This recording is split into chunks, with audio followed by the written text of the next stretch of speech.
Plus que quelques jours avant le début du salon CES, du 6 au 9 janvier, Las Vegas, la ville casino, accueille les entrepreneurs les plus innovants du monde.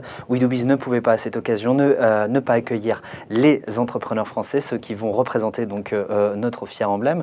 Avec nous, Nicolas Rassi Mimanana, vous êtes le fondateur de Phonotonic. Alors Phonotonic, c'est une start-up qui va développer une nouvelle façon de vivre la musique. C'est ça ? Tout à fait, bonjour. Donc Phonotonic, c'est vraiment une nouvelle manière pour tout le monde de faire de la musique. On est vraiment parti d'un constat simple, c'est qu'aujourd'hui très peu de personnes sont capables de faire de la musique, alors qu'on l'écoute vraiment de manière régulière à la maison. Donc on a voulu justement changer ça, démocratiser la pratique de la création musicale, et donc c'est Phonotonic. Alors comment ça marche? Parce que là on voit, on a les deux objets. Alors vous allez nous faire une démonstration plus tard, mais au moins nous expliquer d'abord par mot comment est-ce que ça fonctionne. Alors comment ça fonctionne? Donc chaque objet est équipé de petits capteurs de mouvement. Se connecte à une application et cette application est intelligente et va comprendre les mouvements des personnes pour la transformer en musique de manière intuitive. Ce qui fait que celui-ci, si je bouge lentement, si je bouge rapidement, va créer des musiques différentes, plus ou moins complexes. Et celui-ci va faire le rythme et du coup, avec deux phonotoniques, on va pouvoir créer de la musique. Alors c'est-à-dire, on peut bouger, on peut le lancer comme un dé, comment... Alors on est plutôt dans une utilisation dans la main. Maintenant, c'est libre cours à tout le monde. Ce qu'on a fait aussi, c'est à l'intérieur, donc on peut enlever le capteur et on peut le mettre dans différents objets, des objets plus grands, plus petits. On peut le mettre aussi dans ses vêtements, dans sa chaussure par exemple, et courir pour faire de la musique, donc avec des applications sportives, ou alors danser, et du coup la danse crée la musique. Alors, comme je le disais, vous allez aller au salon CES à Las Vegas du 6 au 9 janvier. Qu'est-ce que vous y attendez exactement? D'abord, au-delà de la visibilité, évidemment. Alors, l'année dernière, on était déjà au CES avec Business France. Ouais.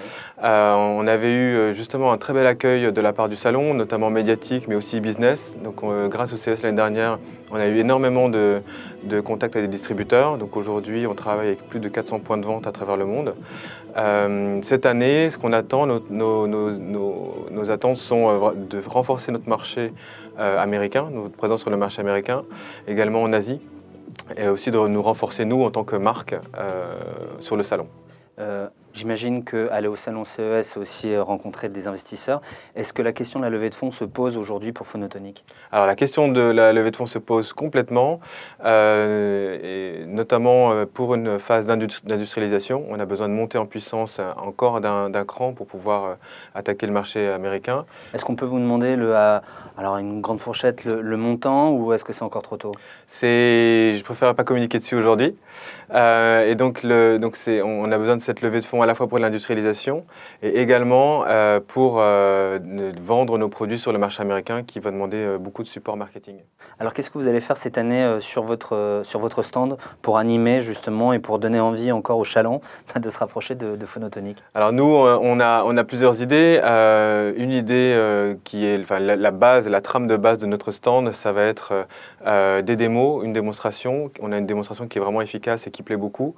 Donc on a des nouveaux packs de musique qu'on va pouvoir révéler sur le salon, qui sont assez catchy à l'oreille. Donc c'est ça qui va faire notre force. D'accord. Qu'est-ce qu'on peut vous souhaiter après ce salon CES? Ce qu'on peut nous souhaiter, c'est justement de faire encore mieux que l'année dernière. L'année dernière, on avait vraiment une très belle surprise avec un salon qui s'était très très bien passé. On peut souhaiter de faire mieux encore cette année. Parce qu'en plus, vous êtes attendu cette année. Oui. À la différence des autres start-upers qu'on a reçus ici à We Do Biz, c'est la deuxième fois que vous venez. Donc, en tout cas, on vous souhaite bonne chance. Je le rappelle, vous êtes Nicolas Rassi Mimanana et vous êtes le fondateur de Phonotonic. Nous sommes toujours à We Do Biz et nous sommes là pour suivre les start-upers, les start-up qui vont au CES de Las Vegas pour représenter la France.